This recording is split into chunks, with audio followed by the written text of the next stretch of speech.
Mutual fund investments are subject to market risks. Read all scheme-related documents carefully.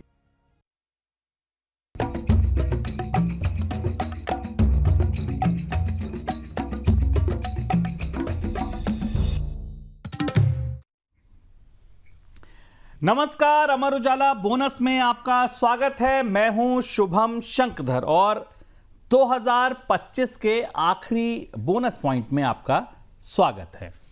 मेरे साथ Mumbai studio से the bonus के editor Anshuman Tiwari ji जुड़ गए हैं। सर, बहुत स्वागत है आपका भी। धन्यवाद, आप सबका स्वागत है साल के इस आखिरी बोनस पॉइंट में। और आखिरी इस बोनस पॉइंट में क्या कुछ खास है, कौन सी बड़ी खबरें हैं, इन सब पर आपको जानकारी मिलेगी हमारे ऑन द शो से। पहली खबर प्रॉपर्टी की कीमतों से जुड़ी। 2026 में आपको इस महंगाई से राहत मिल सकती है। अगर आप घर खरीदने की सोच रहे हैं तो 2026 में कीमतें स्थिर रह सकती हैं, बड़ी तेजी की उम्मीद नहीं है। अगली खबर, हाईवे पर अब काम धीमा पड़ गया, रफ्तार सुस्त पड़ गई। नवंबर में हाईवे बनाने की रफ्तार दशक के निचले स्तर पर है। क्यों ऐसा हुआ, क्या वजह है इसकी, ये जानेंगे। स्टार्टअप निवेशकों के लिए बुरी खबर, 2025 से पहले लिस्ट हुए 60% टेक स्टार्टअप के शेयर आधे रह गए, 60% तक टूट गए। इसके बाद रिलायंस का एआई प्लान आया है। क्या कुछ खास है इस प्लान में, क्या कुछ बताया गया है इस प्लान में, ये जानेंगे। फिर चीन की बदली हुई रणनीति के बारे में जानेंगे कि युआन को कमजोर करने के बजाय मजबूत कर रहा है चीन। इस पर हम पहले भी चर्चा कर चुके हैं। क्या रणनीति है चीन की, क्यों ऐसा कर रहा है चीन, इसको समझेंगे। और फिर समझेंगे एक बड़ी खबर को कि सऊदी और यूएई में क्या हुआ। ये तो दोस्त थे, क्यों सऊदी ने यूएई को यमन से सेना तुरंत हटाने को कहा है। ये नया तनाव सुलग रहा है, क्या इसके भीतर है, क्या इसके परिणाम हो सकते हैं, इनका जायजा लेंगे। लेकिन इस सबसे पहले आपको बीमा बाजार से जुड़ी एक खबर बताते हैं। वित्त वर्ष 2024-25 के दौरान बीमा इंडस्ट्री में रेगुलेटरी लागत और डिस्ट्रीब्यूशन पर खर्च बढ़ने की वजह से बीमा कंपनियों के प्रीमियम में जोरदार बढ़ोतरी हुई है। इस वजह से प्रीमियम से बीमा कंपनियों को होने वाली कमाई में भी बढ़ोतरी हुई है।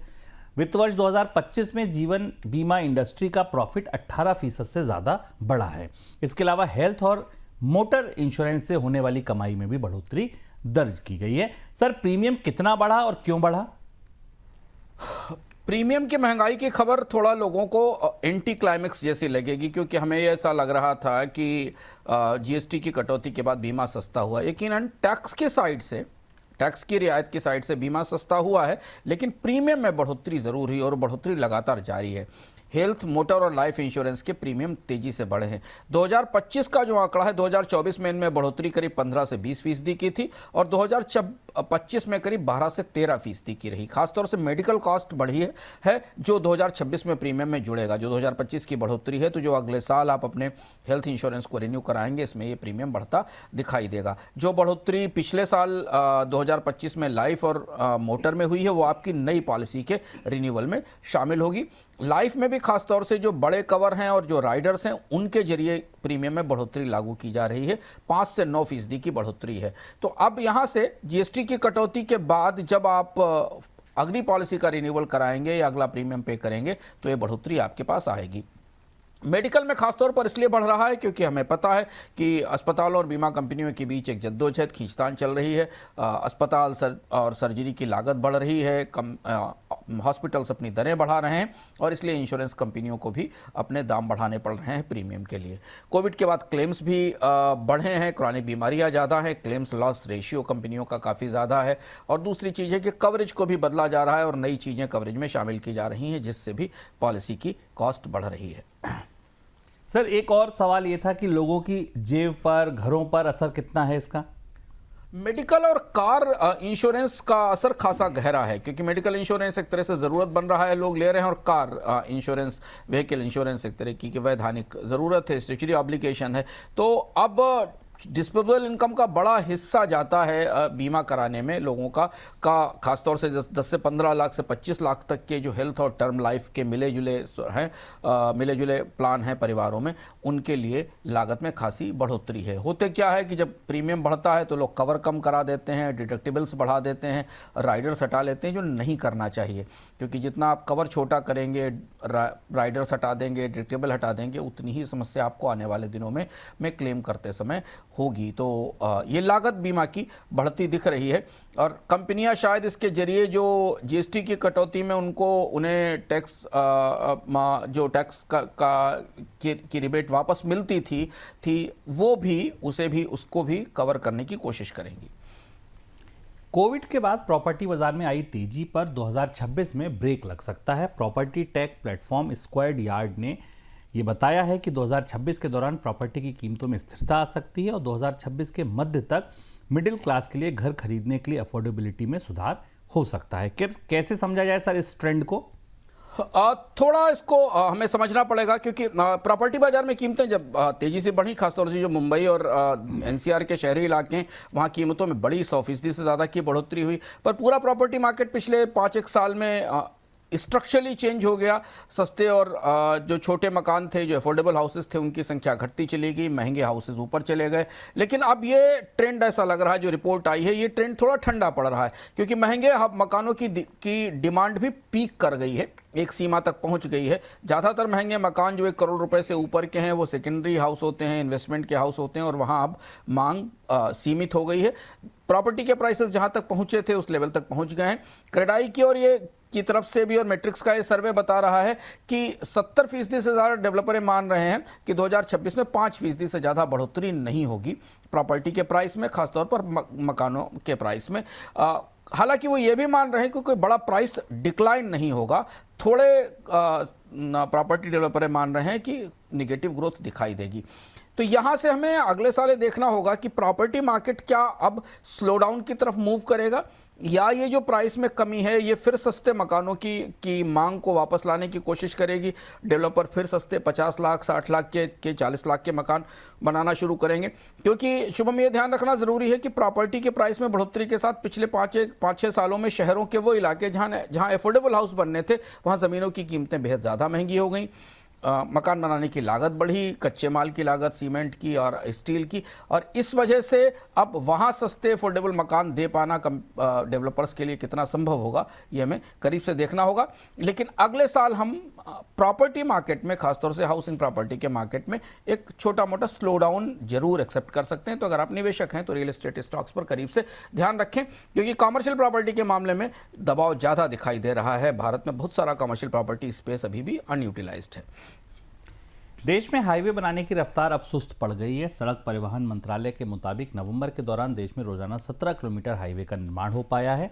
ये एक दशक का सबसे कम आंकड़ा है, सबसे धीमी रफ्तार है। वित्त वर्ष 2021 सबसे अच्छा था, जब 36 किलोमीटर से ज़्यादा का राजमार्ग रोजाना होता था। अब तक का रिकॉर्ड भी वही था। सर, ये सुस्ती क्यों आई? सुस्ती की कई वजह हैं। एक तो लैंड क्लियरेंसेस अब बड़ा मुद्दा बन रहे हैं हर जगह, क्योंकि जो डेवलपर्स हैं उनको लैंड खरीदने में, लैंड लेने में दिक्कत हो रही है, और लैंड के प्राइसेस भी ज़्यादा हैं, और जो एक्विजिशन में डिले है, इन्वायरमेंटल डिले है, इस वजह से देरी हो रही है। दूसरा ये कि सरकार का फोकस बदला 2019 के बाद, 2018-19 के बाद, खासतौर से कोविड के बाद कि एनएचएआई को घाटे से उबारा जाए, एनएचएआई को कर्ज से उबारा जाए। तो एनएचएआई के आंकड़े भी बेहतर हैं, एनएचएआई ने अपने कर्ज में भी कमी की है, तो उस वजह से भी थोड़ी लागत को कम रखते हुए रफ्तार को धीमा किया गया। और तीसरी और बड़ी बात यह है कि कहीं ना कहीं भीतर निवेशकों के बीच में, खासतौर से वो जो निवेशक जो सड़कों में निवेश करते हैं, या जो इन्विट के जरिए सड़कें खरीदते हैं, उनके बीच अब एक सवाल उठ रहा है। और शायद अगले साल के जो ट्रेंड, जब हम जिन पर चर्चा करेंगे अगले हफ्ते के शो में, तो अगले साल में रोड सेक्टर का सबसे बड़ा ट्रेंड ये होगा कि क्या रोड्स का जो हाईवेज और एक्सप्रेसवे बने हैं उनका पर्याप्त यूटिलाइजेशन हो रहा है कि नहीं हो रहा है। क्या हम हाईवेज की उस कैपेसिटी में पहुँच गए हैं जहां उस पर चलने वाले कम है और हाईवे ज़्यादा बढ़े हैं। ये भी एक बहस बाजार में आकार ले रही है। तो कई वजहों से सरकार के बजट में कटौती, कैपेक्स में कमी, एनएचएआई का घाटा, और प्राइवेट इन्वेस्टर्स की तरफ से सीमित निवेश, क्योंकि पिछला दौर जो प्राइवेट और सरकार की पार्टनरशिप में सड़कें बनने का था वो बहुत अच्छा नहीं था। इन सारी चीज़ों ने सड़क के निर्माण की मांग को धीमा किया। बैंक लोन की दरें और कॉरपोरेट बॉन्ड्स की यील्ड में अंतर घटने की वजह से बैंकों की तरफ से कंपनियों को कर्ज की रफ्तार बढ़ सकती है। रिजर्व बैंक की तरफ से रेपो रेट में हुई कटौती के बाद कॉरपोरेट बॉन्ड्स की यील्ड में कमी आई है। इसके अलावा लेंडिंग को बढ़ावा देने के लिए हाल में रिजर्व बैंक कुछ कदम भी उठा रहा है। उन्हीं की वजह से बैंकों से कंपनियों को कर्ज बढ़ने की संभावना है। सर, क्या बढ़ पाएगा ये बैंकों का उद्योगों को कर्ज? कुछ आंकड़े मिल रहे हैं और जो बैंक के निवेशक हैं, बैंक के स्टॉक्स में निवेश कर रहे हैं, उनके लिए अच्छी खबर हो सकती है, क्योंकि अभी हमने आरबीआई की रिपोर्ट पर कल चर्चा की थी जो बैंकिंग ट्रेंड पर आई थी। उसमें आरबीआई ने ये रेखांकित किया था कि बैंकों के पास कर्ज की ग्रोथ उतनी नहीं है, ब्याज दरों में कमी के बाद भी कर्ज की ग्रोथ नहीं दिख रही है, और जबकि जमा पर ब्याज दरें कम करने में दिक्कत हो रही है। एक आंकड़ा जो बाजार से आया जो बैंकों के स्टॉक्स को और आने वाले दिनों में मदद कर सकता है कि भारतीय बाजार में लोन और बॉन्ड का गैप कम हो गया है। लोन और बॉन्ड का गैप ये होता है कि जो कॉर्पोरेट बॉन्ड पर मिलने वाली यील्ड है और जो बैंक का लेंडिंग रेट है, जिसको एमसीएलआर और हम ईबीएलआर कहते हैं, इनके बीच का फर्क क्या है, ये लोन बॉन्ड गैप कहा जाता है। तो कोविड के बाद कंपनियां बॉन्ड्स और कमर्शियल पेपर की तरफ गईं क्योंकि वो सस्ते थे, जिससे कि कॉर्पोरेट क्रेडिट ग्रोथ कम रही। भारतीय बैंकों की बड़ी चुनौती शुभम ये है पिछले 5-6 सालों से कि कॉर्पोरेट उनसे लोन लेने को तैयार नहीं है। कॉर्पोरेट अन्य तरीकों से बाजार से लोन ले रहे हैं, बॉन्ड के जरिए या फिर ईसीबी ला रहे हैं, और जो लोन बैंक बांट रहे हैं वो अनसिक्योर्ड हैं, रिटेल हैं, जिनमें टिकट साइज छोटा है और जोखिम ज़्यादा है। तो अब जो 2025 खत्म होते होते एक बड़ा बदलाव बाजार में ये हुआ कि जो टॉप बैंक रेट है, जो ट्रिपल और डबल ए रेटेड बॉन्ड की यील्ड है, उनका स्प्रेड जो है वो ऐतिहासिक औसत के करीब आ गया है, काफ़ी नीचे है, और इसलिए अब मार्केट बोरोइंग करने का, बॉन्ड लाकर बोरोइंग करने का कॉस्ट एडवांटेज कम दिखाई दे रहा है। और यही वो एक वजह है जिस वजह से आप ये उम्मीद कर सकते हैं कि अगले साल लंबे समय बाद 2026 में बैंकों के पास उनके पुराने कॉर्पोरेट जो कि बड़े उनके कर्जदार थे वो वापस लौट सकते हैं। सर, एक और सवाल है कि इससे क्या जो बैंक कर्ज मांग बढ़ने की संभावना है वो आपको लगती है, कितनी पुख्ता लगती है? आमतौर पर शुभम ऐसा होता है कि जब लोन और बॉन्ड का जो गैप है वो कम होता है तो हमें ये दिखाई देता है कि कंपनियां बैंकों की तरफ वापस लौटती हैं और कर्ज लेती हैं। क्योंकि बॉन्ड यील्ड स्थिर है, बैंक रेट कट से ब्याज दरों में कमी आई है, पुराना एक्सेस है बैंकों का कॉर्पोरेट में, तो इसमें अब बैंकों को फ़ायदा मिल सकता है। अच्छी रेटिंग वाले जो कॉर्पोरेट हैं, जिनका एक्सपोजर अच्छा है, उनके साथ बैंकों के कर्ज का आपूर्ति बढ़ सकती है। बैंकों के एनपीए भी कम है, कल आरबीआई की रिपोर्ट में कहा भी गया था, तो इसलिए कॉर्पोरेट लोन बढ़ाने का गैप भी है। एक और महत्वपूर्ण बात यह कि सरकार ने एक्विजिशन फिनांसिंग बढ़ाई है। अभी तक बैंक एक दूसरी कंपनी को अधिग्रहण करने के लिए सीमित आधार पर कर्ज देते थे, उस सीमा को भी बढ़ाया गया है। तो अब आने वाले दिनों में कॉर्पोरेट लोन बढ़ सकते हैं और बैंक के चाहते भी हैं कि उन्हें अच्छी प्रोफाइल वाले, अच्छी रेटिंग वाले कॉर्पोरेट ग्राहक मिलें। इसका असर हमें बैंकों के लोन पोर्टफोलियो की सेहत बेहतर होने के तौर पर नजर आएगा। कस्टम से जुड़े पुराने विवादों को निपटाने के लिए और विदेश व्यापार को बढ़ावा देने के लिए सरकार इस बार के बजट में कस्टम एमनेस्टी स्कीम की घोषणा कर सकती है। कस्टम से जुड़े कई मामले ट्रिब्यूनल में लंबित हैं और अधिकतर मामले gold, wilful default, narcotics, smuggling, इनसे जुड़े हैं। सर, क्या उम्मीद लग रही है आपको इस बार बजट में? बजट की तैयारी शुरू हो रही है, एक और एमनेस्टी स्कीम की संभावना बनती दिखाई दे रही है। सरकार 2 स्कीमें ला चुकी है। आपको एक याद होगा, सबका विश्वास स्कीम आई थी जो कि एक्साइज और इनडायरेक्ट टैक्स में फंसे हुए जो पुराने टैक्स के विवाद थे उनको एकमुश्त निपटाने के लिए थी। इससे पहले विवाद से विश्वास स्कीम आई थी जो डायरेक्ट टैक्स में इनकम टैक्स, कॉर्पोरेट टैक्स को लेकर थी, और अब ऐसा ही प्रयोग कस्टम में करने की तैयारी की जा रही है। खासतौर पर जो इनडायरेक्ट टैक्स की स्कीम थी, सबका विश्वास, उस स्कीम के मॉडल पर होगा, क्योंकि कस्टम्स के बहुत सारे इशू लिटिगेशन में है, बड़ा हिस्सा रेवेन्यू में फंसा हुआ है, और आमतौर पर सरकारों का जब रेवेन्यू गिरता दिखाई देता है, और ये ट्रेंड है भारत में भी बजटों का, कि जब राजस्व में गिरावट दिखती है तब सरकारें एमनेस्टी की तरफ जाती हैं ताकि एक मुश्त बड़ा रेवेन्यू उठाया जा सके, लाया जा सके। और वैसा ही अब कस्टम्स में होने वाला है। कई सारे मामले जो लटके हुए हैं, इसका स्ट्रक्चर तैयार हो रहा है, बजट में शायद इसकी अनाउंसमेंट की जाएगी। आमतौर पर ऐसी स्कीमों में पेनल्टी का फुल वेवर कर दिया जाता है, क्योंकि अगर पूरा बकाया टैक्स कोई चुका दे, कर्ज जिसके पास जो टैक्स जिस पर बकाया है, तो पेनल्टी का फुल वेवर कर दिया जाता है, इंटरेस्ट का फुल वेवर कर दिया जाता है। कस्टम का बैकलॉग करीब 35 से से 40,000 कस्टम केसेस हैं, जिनमें 50,000 करोड़ रुपए के आसपास की राशि फंसी हुई है। तो ठीक ठाक आकार है, 50,000 करोड़ रुपए बड़ी राशि है जो डिस्प्यूट्स में फंसी हुई है। 35 से 40,000 के आसपास केसेस हैं। इन केसेस को टारगेट करते हुए शायद एमएनएसटी स्कीम लाई जाएगी।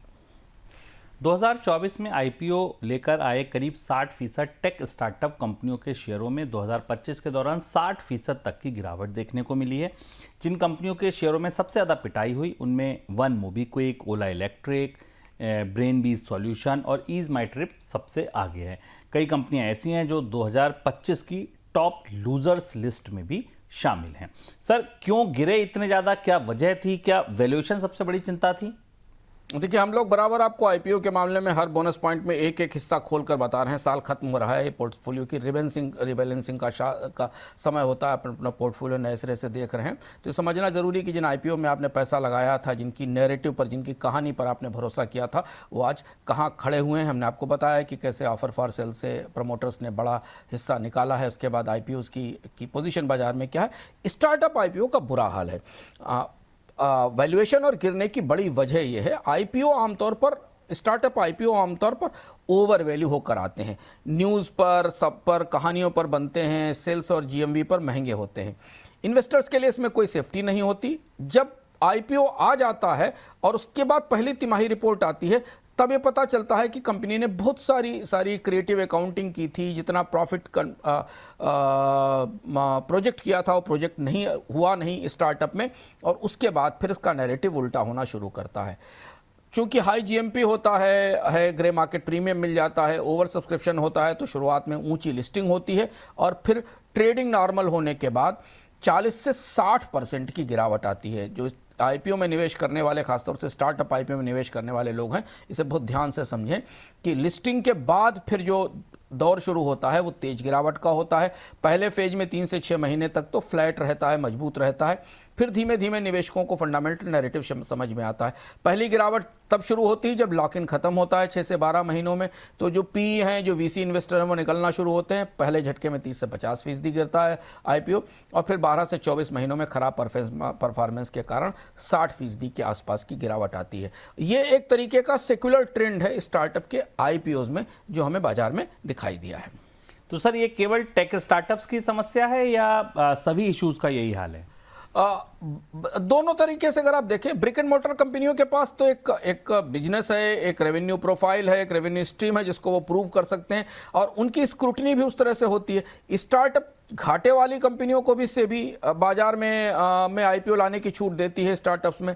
तो वो तो शुरुआत से घाटे के नैरेटिव पर कोई कहानी, कोई भविष्य की तस्वीर, कोई गुलाबी तस्वीर बनाकर बिल्ड करते हैं।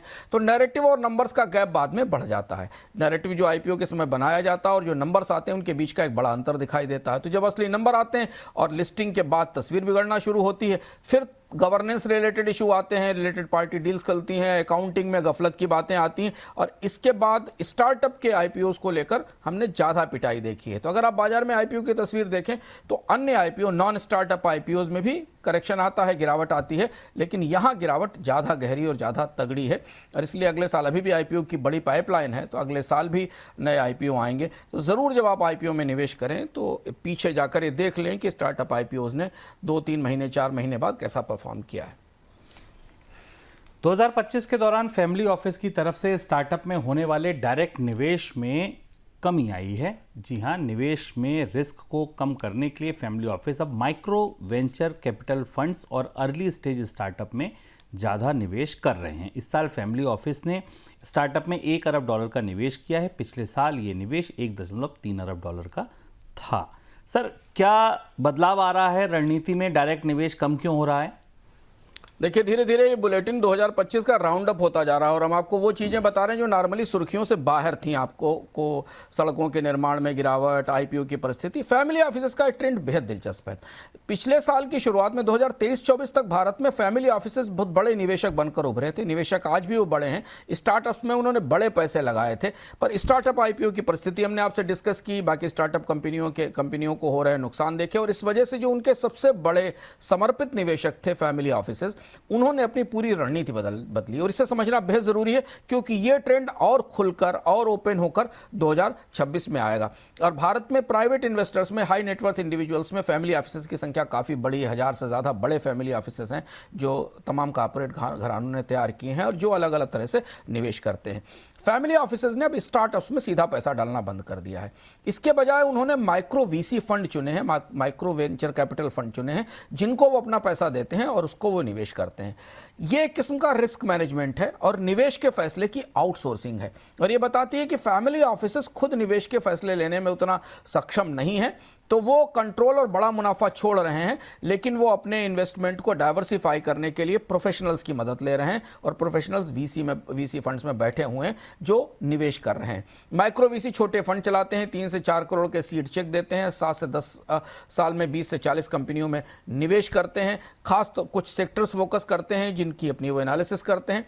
क्योंकि सीधे निवेश में जटिलता है, जांच करना मुश्किल है, बोर्ड के बारे में जानकारी संभव नहीं है, तो फैमिली ऑफिसेज का मालिक इतनी सब जहमत नहीं उठा सकता, इतनी सारी एनालिसिस नहीं कर सकता, पोर्टफोलियो बनाना उसके लिए कठिन होता है। जो माइक्रो वीसी हैं वो रेडीमेड पोर्टफोलियो लेकर आते हैं और फैमिली ऑफिसेज के फंड को उसमें चैनलाइज करते हैं।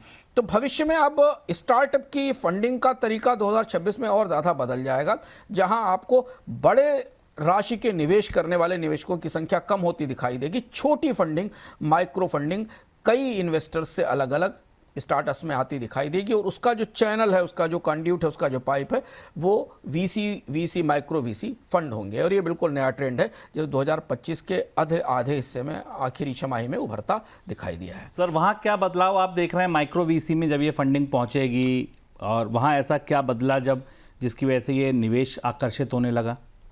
माइक्रो वीसी स्पेशलाइज्ड है, जैसे कोई एक टेक सेक्टर का वीसी है तो उसके पास तमाम बड़ा टेक पोर्टफोलियो है। लगभग ऐसा ही जैसे कि आपके पास एक ब्रोकर हो और ब्रोकर आपको 5-6 अलग अलग निवेश के विकल्प दे दे, स्टॉक्स बता दे और उसकी मेरिट जांच करके वो आपको एक सर्टेन लेवल तक की सिक्योरिटी और गारंटी दे दे।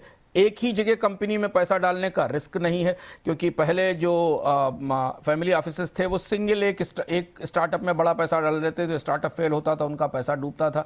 तो एक तो सिंगल रिस्क कम है, अपसाइड कम मिलता है इसमें, क्योंकि अगर स्टार्टअप बहुत अच्छा भी चलता है तो छोटी सीड फंडिंग पर उतना अपसाइड नहीं होता फैमिली ऑफिस के लिए, लेकिन जोखिम कम है और छोटे मिड साइज स्टार्टअप से में एग्जिट से अच्छा रिटर्न मिल जाता है। टर्म्स पारदर्शी होते हैं, एग्जिट पर कंट्रोल कम होता है और बेहतर डील मिल जाती है।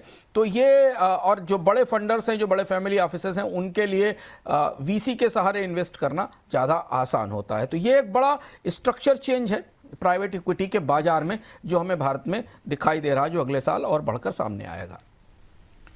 रिलायंस इंडस्ट्रीज के चेयरमैन मुकेश अंबानी ने अपनी कंपनी के लिए सस्ते आर्टिफिशियल इंटेलिजेंस का प्लान घोषित किया है। इस प्लान के जरिए रिलायंस इंडस्ट्री ने कंपनी की प्रोडक्टिविटी को 10 गुना करने का लक्ष्य रखा है। मुकेश अंबानी ने कहा है कि एआई के प्लान से कर्मचारियों की नौकरी नहीं जाएगी, ऐसी हटाने की बात नहीं है, बल्कि काम में गुणवत्ता लाना ज़्यादा बड़ा लक्ष्य है। क्या खास होगा सर इस प्लान में?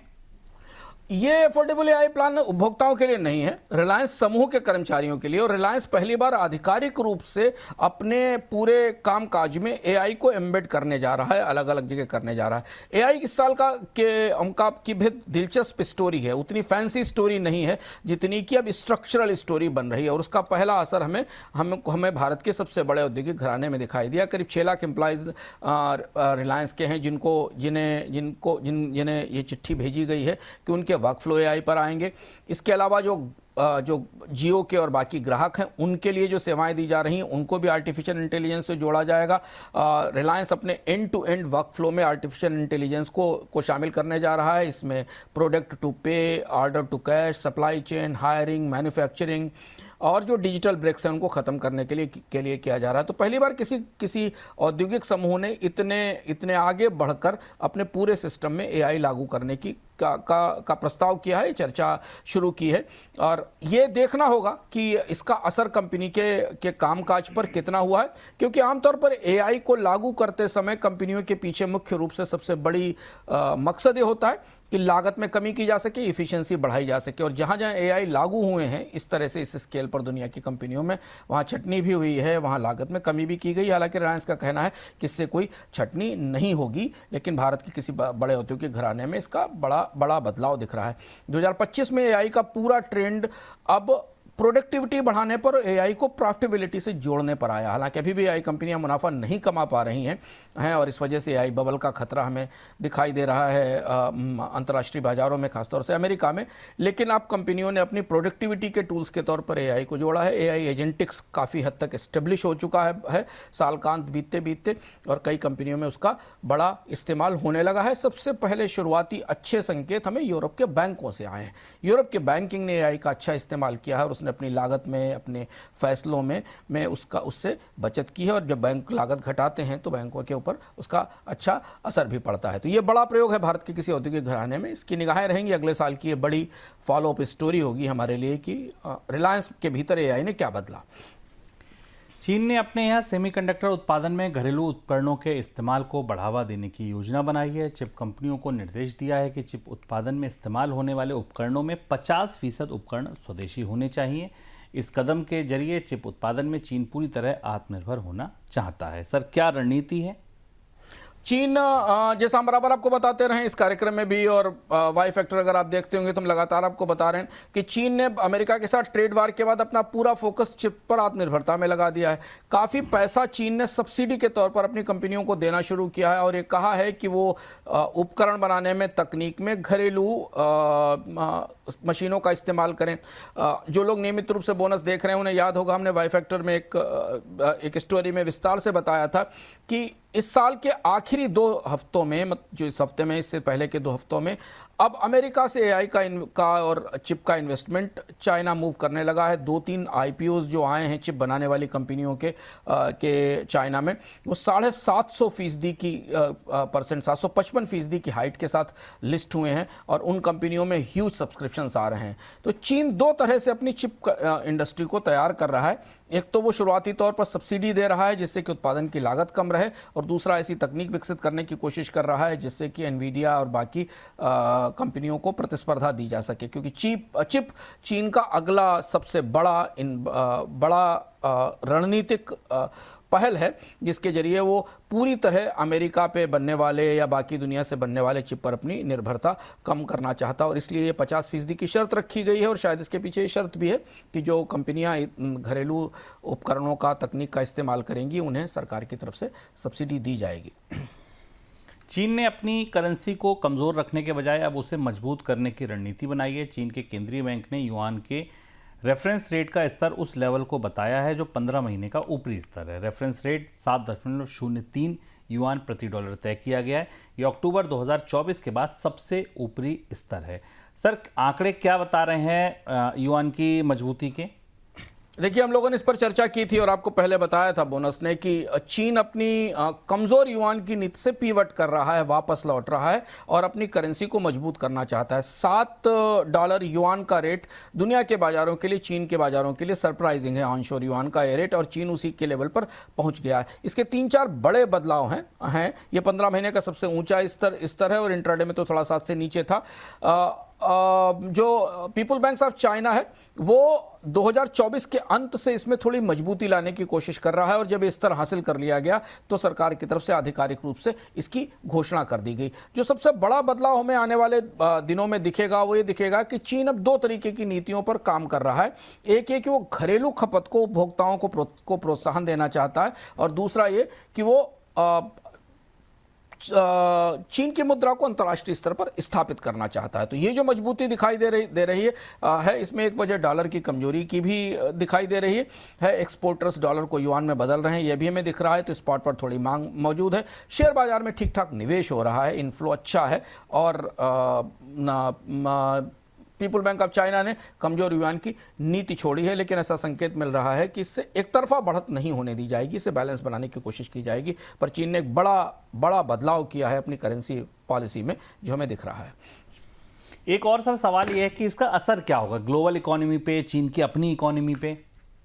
चीन निर्यात आधारित व्यवस्थाओं को थोड़ा सीमित कर रहा है। चीन की कोशिश यह है कि घरेलू इकोनॉमी में खपत बढ़ाई जाए, इंपोर्ट्स को सस्ता किया जाए, कंजम्पशन मॉडल को मदद मिलेगी, एक्सपोर्ट के मॉडल पर असर पड़ेगा। हालांकि जो ज़्यादा असर उन उत्पादों पर चीन के पड़ेगा से टेक्सटाइल वगैरह हैं जिनमें मार्जिन कम है, लेकिन जो हाई वैल्यू प्रोडक्ट हैं जो चीन की रणनीति का हिस्सा हैं, क्योंकि चीन की अगली औद्योगिक पॉलिसी और अगली रणनीति पूरी तरह से जो चीन की पिछली कम्युनिस्ट पार्टी की बैठक में तय हुई थी, वो अब लो वैल्यू प्रोडक्ट्स को हटाने और हाई वैल्यू प्रोडक्ट्स के उत्पादन पर, जिसमें ईवी हैं, जिसमें तकनीकें हैं, चिप हैं, सेमीकंडक्टर्स हैं, सोलर सेल्स हैं, इस तरीके के प्रोडक्ट्स हैं जहां ये मजबूती उतना असर नहीं करेगी। सस्ते उत्पादों को, सस्ते प्रोडक्शन को चीन अपनी सप्लाई चेन को जो डाइवर्सिफाई कर रहा है, दुनिया के अलग अलग देशों में, आसियान के अलग देशों में ले जा रहा है, वहां उनका उत्पादन करने जा रहा है, तो वहां उन्हें उस करेंसी का लाभ मिलेगा जिस देश में वो उत्पादन कर रहे हैं। तो ये बड़ा शिफ्ट है आने वाले दिनों में। इसका असर में चीन के निर्यात पर थोड़ी गिरावट के तौर पर दिखाई देगा,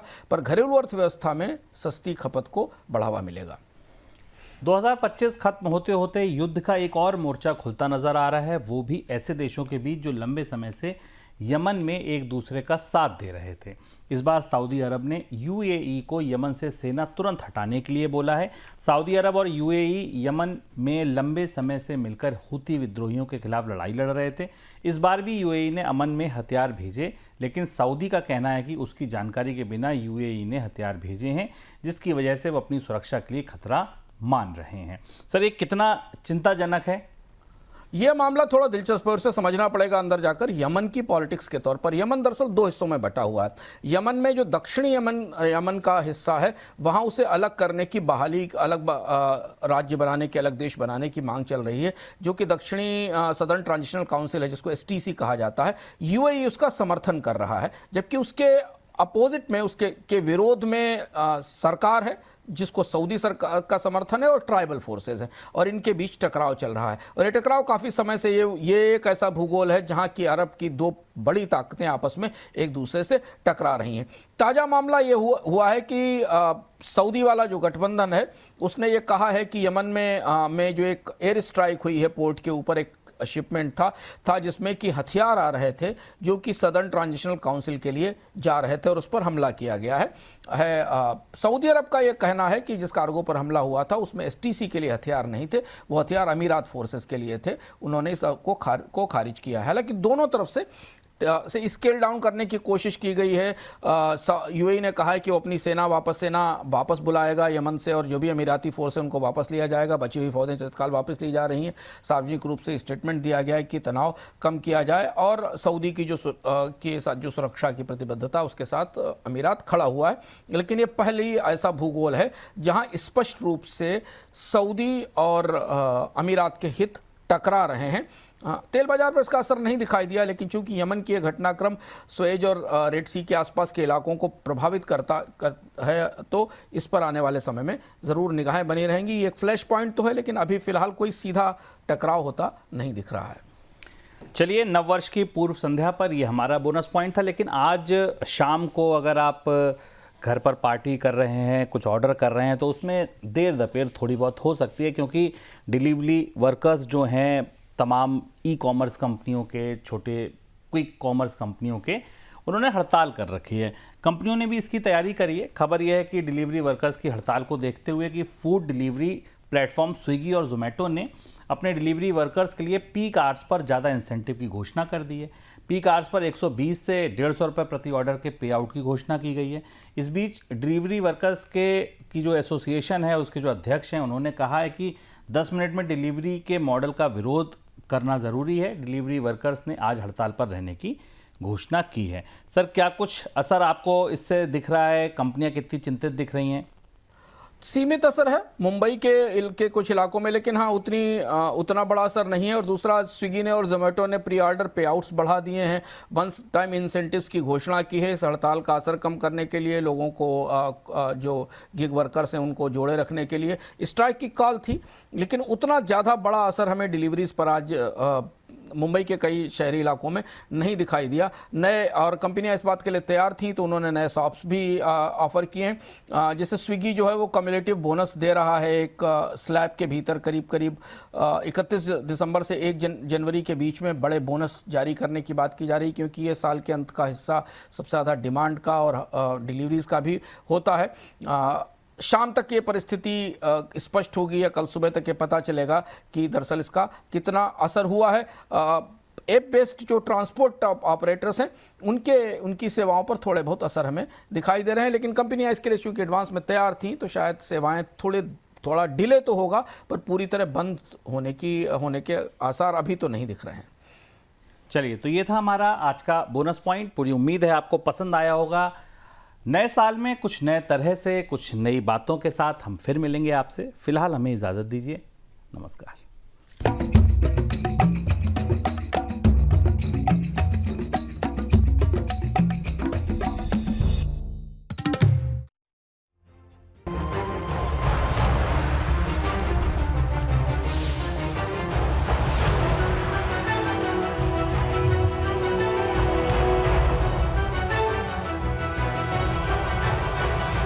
Mutual fund investments are subject to market risks.